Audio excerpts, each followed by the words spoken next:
jours, en fait, c'est super enrichissant parce que tous les jours, on a des nouvelles expériences, des nouvelles relations et ça nous apporte un contact humain qui est super, super important. Ce qui m'a attirée en fait dans ce service-là spécifiquement, c'est que ça faisait partie d'un des grands centres de référence en matière d'oncologie médicale. En fait, au niveau recherche, on est très actif. Donc du coup, on a plein de cas pathologiques différents, plein de prises en charge différentes. Donc en fait, c'est ça qui m'a amenée à vouloir venir travailler ici, c'est d'avoir la possibilité de voir plein de choses. Je suis pleinement satisfaite sur tous les points, que ça soit relationnel avec les patients, que ça soit dans la technique, parce que l'oncologie, c'est aussi un service qui est hyper technique en soins infirmiers. Nous, en plus, on a l'avantage, on est bien lotis, on n'a que 7 patients maximum à charge.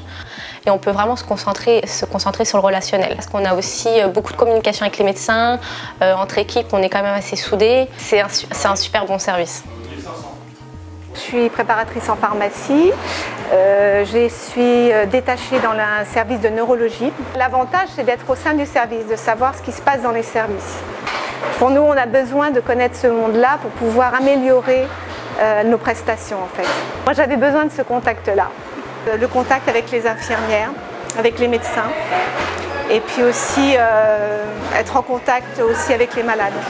Ce qui est très agréable, c'est de retrouver cette équipe homogène. On travaille infirmières, aides-soignants en étroite collaboration. Et dans cette équipe-là, il y a une super ambiance et ça ressent quand même sur les malades. Ils le voient tout de suite en entrant dans la chambre. On sent quand même qu'il y a une bonne équipe, il y a le sourire tous les jours. C'est très important que c'est pour les patients. Je pense que d'avoir cette bonne équipe en place, je suis très fier de mon métier. Voilà, ça fait bientôt plus de 20 ans que j'exerce ce métier-là et puis je ne m'en lasse pas. Je viens toujours avec plaisir après 10 ans de travaux dans ce laboratoire. Oui. Ça évolue énormément côté machine et aussi côté manuel dans d'autres techniques. De nouvelles techniques manuelles sont mises au point chaque jour dans différents secteurs. On a des patients qui viennent de tout horizon. Il faut prendre en charge l'aspect psychologique du patient, l'environnement. Cette année, je termine mon DU de pied diabétique. Ce que j'ai pu apprendre dans le DU, je le vois en salle. Le diplôme, c'est pas une fin en soi. On apprend tous les jours et c'est ce que j'aime, c'est ce que j'ai envie d'évoluer. En tant qu'infirmière, c'est mon premier poste. Je suis sortie de l'école il y a maintenant 1 an. Une année après, effectivement, je n'exclus pas une nouvelle formation en tant qu'IBOD.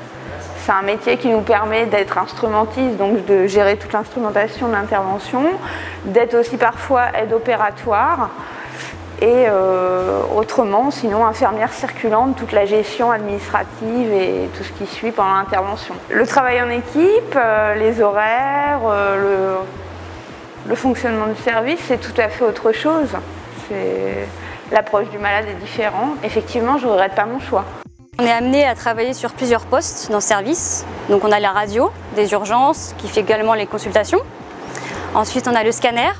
On a un scanner dédié aux urgences et un scanner plus avec des planifications de patients. Ensuite, on a également l'IRM, le bloc, orthopédie, urologie, vasculaire. C'est jamais monotone, plein d'urgences totalement diverses. Ça peut aller des patients qui viennent pour des petites urgences, comme les polytraumatisés qui viennent directement en hélicoptère, qui se posent sur notre toit. On en apprend tous les jours. Que ce soit justement, vu qu'on est en relation directe avec les médecins, que ce soit les urgentistes, les radiologues évidemment, vu qu'on est sous leur responsabilité, mais on a également les gens du SAMU, les urgentistes, les gens du réveil, des réa, etc. Donc on a vraiment beaucoup de pathologies, donc beaucoup d'images à voir et à apprendre tous les jours. Il faut être curieux, il faut s'intéresser, il faut avoir envie d'apprendre pour travailler en neurochir. Ce service est extrêmement dynamique. Les techniques opératoires évoluent, moi en 18 ans de carrière j'ai vu les techniques opératoires évoluer et on apprend tout le temps. Le cerveau c'est passionnant, donc non on ne se lasse pas.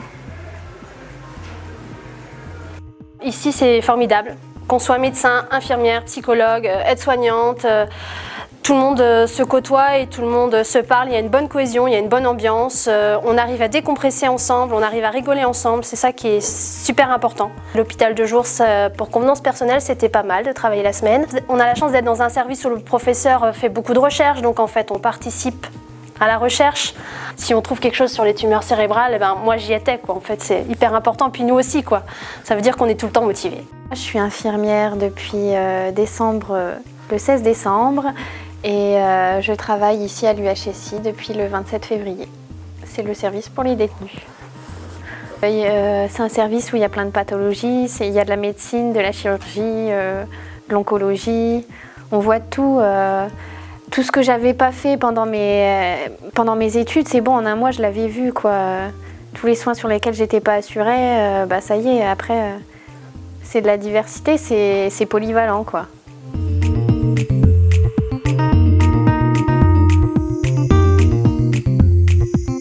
Moi j'étais stressée, je savais pas comment passer mon entretien et tout. Enfin, c'était assez stressant. Puis j'avais regardé un petit peu sur internet quel poste me plaisait. Puis elle m'en a proposé d'autres qui n'y étaient pas, dont l'UHSI. Et je lui ai demandé si je pouvais visiter. J'étais là la journée, donc elle a appelé les cadres. J'ai été visiter. Très bon accueil au niveau de l'équipe, que ce soit au niveau des cadres et puis du personnel soignant. Parce qu'on est stressé à la première prise de poste. Et donc là... il n'y a pas besoin, on est accueillis, les médecins ils sont là, ils répondent à nos questions, l'équipe elle est là. Franchement, c'était sympa, ouais.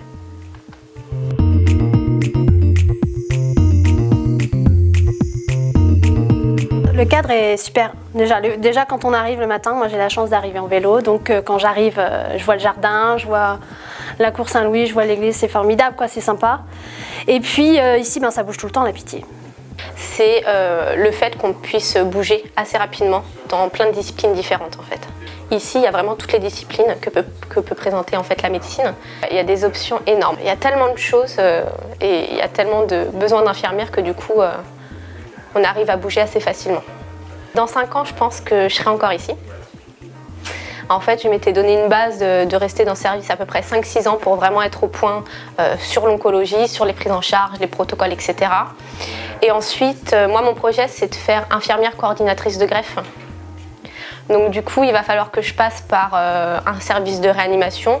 Moi, j'ai choisi la pneumologie, que je reste un petit peu en salle en pneumologie, et ensuite m'orienter sur des diplômes qui me permettront de faire infirmière coordinatrice de greffe. Être au service du patient, tout en aimant les nouvelles technologies, machines, automates, etc.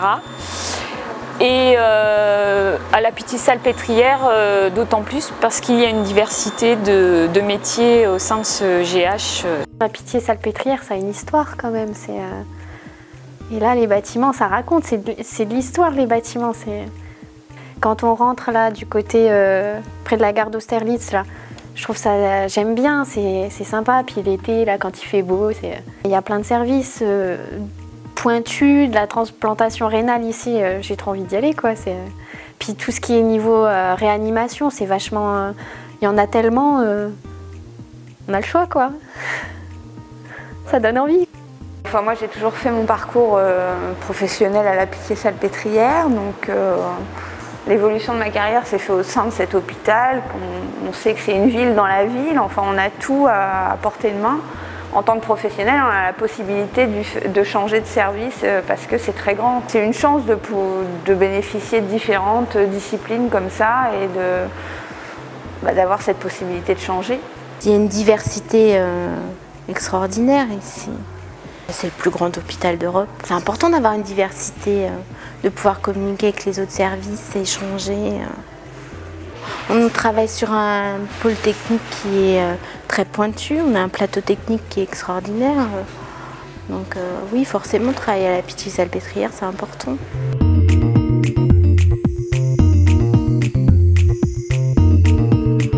C'est avoir plein d'infirmières qui soient au service du patient, qui les motivent, qui soient vecteurs, qui soient un moteur et que les patients soient super contents des techniques, de l'hôpital en général, quoi.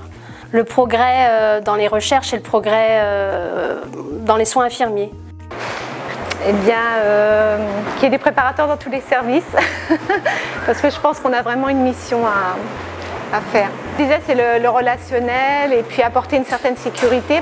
La présence des préparateurs permettrait aux infirmières d'être plus disponibles pour le malade et ne pas gérer des stocks ou même préparer des médicaments. Dans le futur, ce serait peut-être de rendre la profession infirmière plus indépendante et plus autonome, en permettant aux infirmières, par exemple, de prescrire ou de prescrire des choses pour les soins, par exemple, propres aux infirmières. Je vois le service où les patients seront de plus en plus âgés, parce qu'avec le vieillissement de la population, on est amené à prendre en charge des personnes qui sont de plus en plus âgées.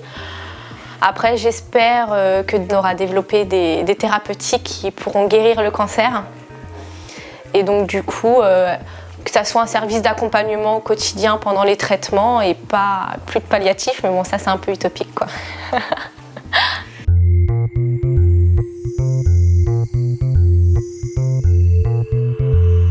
Grande perspective d'évolution. Ça vaut tout l'or du monde. Hein. Aboutissement, un projet professionnel. C'est l'épanouissement. Diversité. On n'a pas le temps de s'ennuyer. Sincèrement, on n'a pas le temps de s'ennuyer. D'être au sein du service, de pénétrer dans un monde où normalement j'aurais pas dû aller. On peut parler d'une passion. Oui, on peut parler d'une passion. Ah oui. No stress.